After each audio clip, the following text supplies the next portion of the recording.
নমস্কার বন্ধুরা, welcome to এসটিউনিক sports. বন্ধুরা, এই ভিডিওতে আমরা কথা বলবো কিছু ট্রান্সফার আপডেট নিয়ে। তো এই মুহূর্তে ট্রান্সফার মার্কেট ওপেন রয়েছে। প্রতিটা দলই কিন্তু তাদের দলকে ভালোভাবে গুছিয়ে নিয়েছে, ভালো ভালো ভিডিও করে কিন্তু তারা তাদের প্লেয়ারের ঘোষণা করছে। সেরকমভাবেই কিন্তু আজকে কিছু প্লেয়ারকে নিয়ে আলোচনা রয়েছে। ইস্টবেঙ্গলের প্লেয়ারকে নিয়েও কিন্তু আমরা কথা বলবো এই ভিডিওতে। তাই ভিডিওটা শুরু থেকে শেষ পর্যন্ত দেখো। আর ভিডিও ভালো লাগলে সকলে একটা করে লাইক করে 500 লাইকের টার্গেট আমাদের পূর্ণ করে দিও। আর যারা চ্যানেলে প্রথমবারের জন্য এসেছো, মনে করে চ্যানেলটাকে সাবস্ক্রাইব করে তার পাশের বেল আইকনটাকে অন করে রেখো।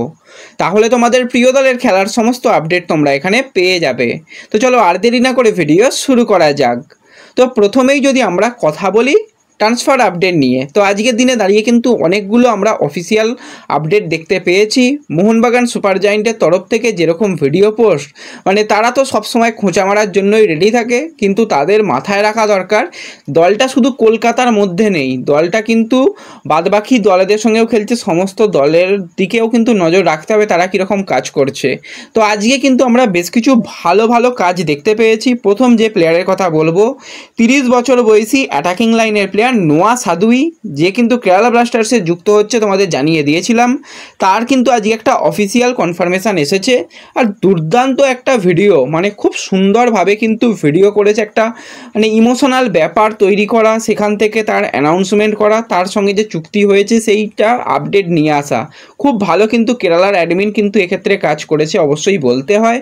তার সঙ্গে কিন্তু আজকে চুক্তি কমপ্লিট হয়ে গেল কেরালা ব্লাস্টার্সের। আর কেরালা কিন্তু তাদের প্রি সিজন করতে চলেছে থাইল্যান্ডে। সমস্ত প্লেয়ার, কোচিং স্টাফ সবাই কিন্তু আস্তে আস্তে থাইল্যান্ডের দিকে রওনা দিচ্ছে। থাইল্যান্ডেই কিন্তু তারা তাদের প্রস্তুতি পর্ব একদম শুরু করতে চলেছে। কয়েকদিনের মধ্যেই কিন্তু তাদের প্রস্তুতি পর্ব শুরু হয়ে যাবে। এছাড়া যদি আমরা কথা বলি একটুখানি এফসি গোয়াকে নিয়ে, তো এফসি গোয়া কিন্তু ডুরান্ড কাপের জন্য তাদের সিনিয়র টিমকে নামাবে না। তাদের যেটা ডেভেলপমেন্ট টিম, সেই টিমই কিন্তু ডুরান্ড কাপে খেলবে, এরকমটাই আপডেট বেরিয়ে আসছে।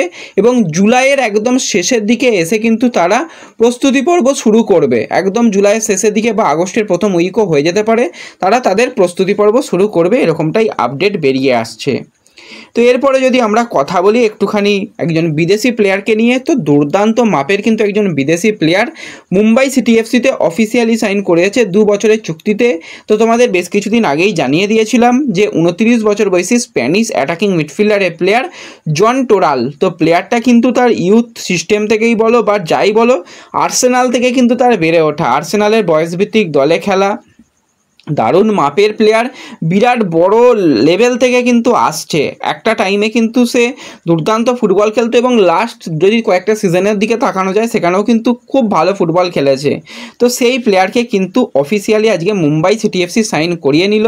তো এর আগে আমরা দেখেছি গ্রেগ স্টুয়ার্ট, একটা দারুণ অ্যাটাকিং মিডিও, তো তার দ্বিগুণ যদি আপগ্রেড বলা যায় তাহলে কিন্তু সেটা এই জন। তো জনের খেলা দেখার জন্য কিন্তু আমরা অবশ্যই অপেক্ষা করে থাকবো। একদম মাঝমাঠ জুড়ে সে ফুটবল খেলতে পারে। অ্যাটাকিং মিডিও বলো, right midfielder, central midfielder, left midfielder, মানে প্রতিটা জায়গাতেই কিন্তু সে খুব ভালো ফুটবল খেলতে পারে।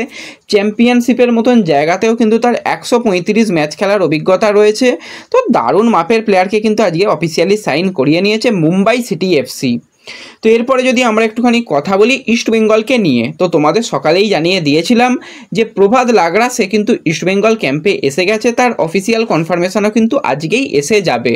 তো সেইভাবেই কিন্তু ইস্টবেঙ্গলের সোশ্যাল মিডিয়ার তরফ থেকে আজকে প্রভাত লাগরার অফিসিয়াল অ্যানাউন্সমেন্ট ঘোষণা করা হয়েছে। 2 বছরের চুক্তিতে কিন্তু প্রভাত লাগরাকে সাইন করিয়েছে ইস্টবেঙ্গল।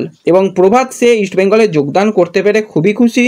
সে জানিয়েছে এরকম একটা ক্লাবে সুযোগ পাওয়ার জন্য আমি নিজেকে গর্বিত মনে করি। ক্লাব এবং ম্যানেজমেন্ট আমার উপর ভরসা করেছে, কোচ আমার উপর ভরসা করে আমাকে এই সুযোগটা দিয়েছে। আমি খুবই খুশি হয়েছি এবং আমি ডার্বিতে খেলার জন্য কিন্তু একদম এখন থেকে প্রস্তুত হচ্ছি। এবং কোচও জানিয়েছে প্রভাত কিন্তু যথেষ্ট এক্সপিরিয়েন্স প্লেয়ার, বাংলার প্লেয়ার, এবং তাকে দিয়ে কিন্তু আমরা আরও ভালো ফুটবল উপহার দিতে পারবো। তো এই জায়গাতে কিন্তু ইস্টবেঙ্গল দুর্দান্ত একটা ভিডিও, মানে সত্যি ইস্টবেঙ্গলের অ্যাডমিনকে ধন্যবাদ এত ভালো ভিডিও তৈরি করার জন্য। মানে এক দিন এক এক রকম ভিডিও, মানে আমরা ভাবি যে ভালো, তার থেকেও ভালো, তার থেকেও ভালো, মানে প্রতিদিন এমন জায়গায় নিয়ে যাচ্ছে, মানে এই ভিডিওগুলো সত্যি মন ভালো করে দেওয়ার মতন ভিডিও, কাউকে ছোট করা নয়, কিচ্ছু নয়, নিজের ক্লাব, নিজের ঐতিহ্য, নিজের মানে নিজস্বতাকে একদম তুলে ধরার কাজটাই কিন্তু করছে সেক্ষেত্রে ইস্টবেঙ্গল। তো আজকেও যেটা করা হয়েছে প্রভাত লাগড়া এবং তার মাকে নিয়ে কিন্তু একটা ভিডিওগ্রাফি, তো মা তার ছেলের সম্বন্ধে কিছু বলছে, তারপরে সে ইলিশ রান্না করেছে তার ছেলের জন্য প্রভাত লাগড়ার মা, সেখান থেকে প্রভাত লাগড়া লাল হলুদ জার্সি পরা, সেখান থেকে মানে একটা দারুণ দারুণ দেখে মনে হচ্ছিলো যেন একটা মানে টেলার দেখছি, একটা মুভির একটা টেলার দেখছি, মনটা জাস্ট ভরে গেল। যারা এখনও পোস্টটা দেখোনি অবশ্যই একটু পোস্টটা দেখে নাও, তাহলে কিন্তু অনেক অনেক ভালো লাগবে, এটুকু তোমাদের বলতে পারি। তো অ্যাডমিন খুব ভালোভাবে কাজ করছে, কালকে মোটামুটি, কালকে নয় আজকেই মধ্যরাত্রে চলে আসছে কোচ, সাপোর্ট স্টাফ, যেগুলো বারবারই বলে দিয়েছি, নতুন করে বলার কিছু নেই। তো কাল থেকে প্রস্তুতি পর্ব ইস্টবেঙ্গলের শুরু হচ্ছে, কোথায় কখন কোন সময় প্রস্তুতি পর্ব হবে সেগুলো অফিসিয়ালিভাবে জানতে পারলে তোমাদের অবশ্যই ফেসবুক পেজে জানিয়ে দেবো। তাই যারা এখনও পর্যন্ত ফেসবুক পেজে জয়েন হওনি, এই ভিডিও ডেসক্রিপশন বক্সের লিঙ্ক থেকে ফেসবুক পেজে জয়েন হয়ে যেও। আর ভিডিও ভালো লাগলে লাইক কমেন্ট শেয়ার যা যা করার করে দিও। তো দেখা হচ্ছে পরবর্তী ভিডিওতে, ধন্যবাদ।